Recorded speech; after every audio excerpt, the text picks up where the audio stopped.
All right, thank you, Grant. So I want to introduce your next company. This is Nafasi, our next finalist. It's a virtual pre-accelerator headquartered in Washington, D.C. It specializes in transforming emerging communities into innovation hubs. Nafasi blends lean startup concepts with best practice innovation techniques in a rigorous but accessible way. I'd like to introduce you to founder and CEO Thomas Calhoun, who will present the proposal. Welcome, Thomas, to the stage, please.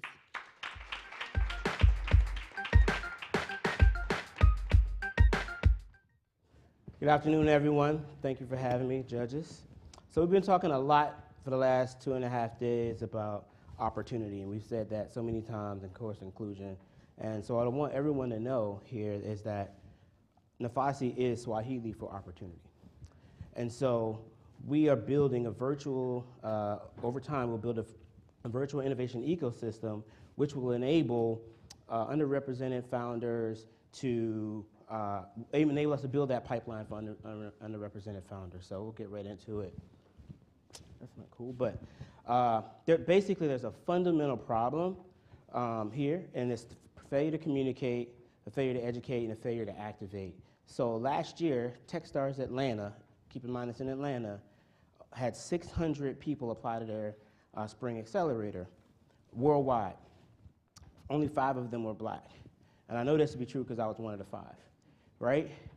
Now, the education issue is that since 2009, TechCrunch did this survey, and they found that all of the females that have been funded for their startup have either went to Ivy League or Ivy-like schools, right? And there's an activation problem, which we all talk about all the time. Oh my goodness, there's 1 in 100 black founders. Well, we don't really put that in context. Only about 1 in 100 startups, period, regardless of ethnicity, location or gender, orientation, are receiving funding. So that black representation is really 1 in 10,000, right? It's 1% of that 1%. So those are the problems that we're facing and we're trying to solve. Our solution is a self-directed ideation platform that we're launching in partnership with universities and nonprofits. And what we're intending to do is to create a software as a service platform that they can pay for incrementally, but it provides the learning for students to go through the innovation process on their own or with help from people on the campus. And we want to transform those universities into innovation hubs themselves and the surrounding communities. So our product, again, it's really just a software as a service platform, and they go on the platform, they walk through their business model, and that's the business model module that you see there. And what we're going to be adding in the future is the ideation module, a financial module, a landing page module, and then the pitch deck. So we want to walk them through the entire process of thinking through the idea and going through it and then being able to collaborate virtually with people that may not be in their communities, which we talked about earlier in the panel. There's a major demographic shift in the country and in the world, of course, that's in our favor, right? So there are about 37 million African Americans in the US. A quarter of those, which is about 9 million, are millennials. And if you don't know this, 2/3 of all millennials prefer entrepreneurship over climbing a corporate ladder. So we really want to focus on millennials. And of course, around the globe, women and other so-called minorities are leveraging entrepreneurship to create equity for themselves and social mobility. So we want to tap into that as well. Unfortunately, some of the barriers to that success is here in the States, we still in our educational system, particularly universities, are still caught up in that sort of industrial age model of education where you go to school, you work hard, you get good grades, you get a job, and then you go off and become a consumer for the rest of your life.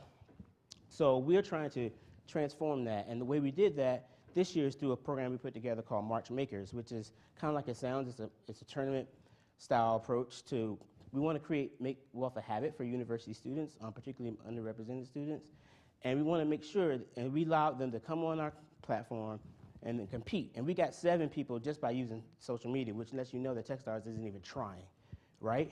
So we went through that. They went through the program. The team that won is from Tuskegee, Alabama. We had people from Russ College, which is in Holly Springs, Mississippi, and you've probably never been there because you can't even fly into that place, right? and we had seven people from 6 different universities. The Tuskegee team won, but I just got an email today from the team from Norfolk State, my undergraduate alma mater, and they said that they had actually won their business plan competition at their school with our help.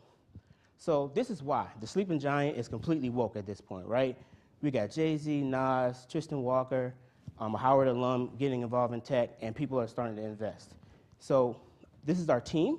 I went to NSU. This is some of the schools we attended and the companies we worked for. I have a master's from UVA and a certification in innovation from Wharton. And what we will do to $10,000 is to mobilize our platform. 97% of media content is consumed on a mobile platform by millennials. So they prefer millennials, so we want to mobilize our platform and make it more accessible to the people, our target market. Join the network, follow us on social media at Nafasi app everywhere. Thank you for your time and attention.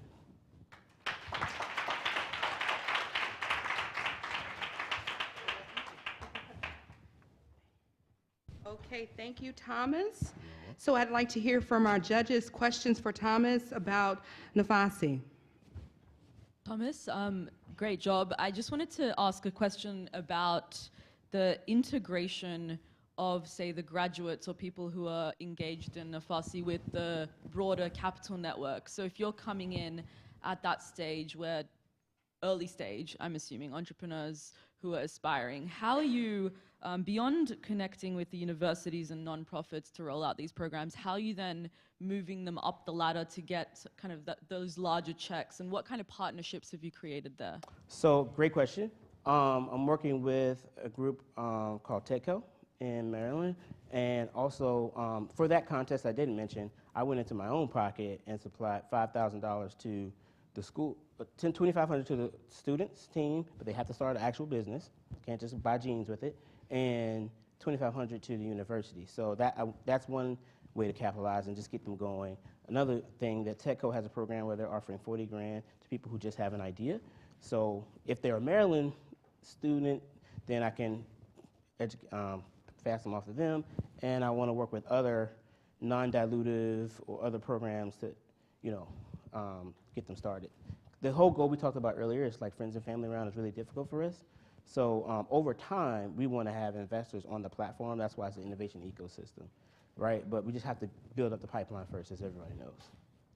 Can you talk a little bit more, because I know you didn't have time, around the platform itself?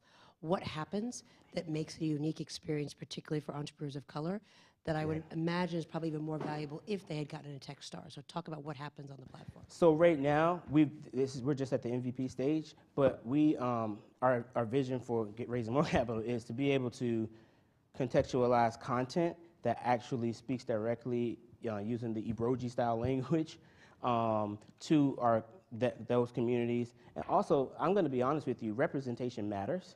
So the fact that I'm a black founder, tech founder, helping them, and you saw the representation on the team slide, those things, that matters just as much. We partnered with Thurgood Marshall last year. They have a innovation boot camp that they do for like a week in Atlanta. And they had another group come in and work with them, but they also had me come. And the students just responded more to me just because of that contextualization and representation. So it's both, we want to do it in-app for scalability, but we also have to have that touch. Great presentation. Thank you. Can you walk us through your thought process about making it mobile and what difference you think it would make or the impact in that? Great question. So why do we want to do it, or the impact? A little bit of both. Okay. So the thought process behind making it mobile is the inspiration for ideas come at the most inopportune, you just can't, right? And so, we can be completely indisposed to everyone else but still have an idea, right? And so I want to put the power of documenting that idea, thinking it through, sharing it with people you trust in the power of your hand wherever you are in that moment. The other aspect of the mobile experience is sort of more obvious, which is being able to know who near me is able to help. Right? So if I'm on campus, I may not know that, some business major or accounting major who may be able to help me, or somebody that's a grad student that's developing is a software developer would like to partner with me. So just being able to know hyper-localize. So our vision is to have like nsu.nafasi.co. And so that way, everybody on campus can be connected purely on the basis of ideas through their mobile phone. So location and just accessibility immediately is what I'm shooting for. Thomas, thanks for the presentation. Great name. Thank you. Thomas, I wanted to ask, I understand the platform, and what I wanted to ask and to see if you've thought through is from the end user's perspective, what are you looking for there? Like, what does the end user look like? What do you think they'll take away from using your platform, and how do you think it will grow from there? Grow in terms of more end users, or? Yes. Okay. So I'll have to let you know that we started before with just a Word document and just growing into this place to get into the MVP. And so what we found is that people, number one, everybody has ideas. Ideas are ubiquitous, right? But knowing how to think through them in a logical way is not ubiquitous, right? So just the tools that you would need to be able to put together a successful application for Techstars are not necessarily available to you and are not always talked about, right? So that's the first value proposition for the end user, is just being exposed to the innovation process and how to think through an idea and come up here and articulate it. Not everybody can do that. The four of us did really well, right? So we got here because we've known that process and we've done it a lot. So just exposing them to that process. The way to grow it, again, is to integrate it within the educational system. Like I talked about, that's the barrier, is getting us to think about entrepreneurship as not just an antagonist or a mutually exclusive relationship with education, but really they should go together, and contextually, the things that I'm learning, there's no good reason for somebody to be majoring in computer science and not be learning this stuff, right? So just really creating a culture around becoming a producer versus just a consumer. So that's the end game in that way. As far as growth, again, it's as many universities as we can get to, as many nonprofits as we can get to, as many investors as we can get to. Wonderful. Thank you so much, Thomas. Thank you.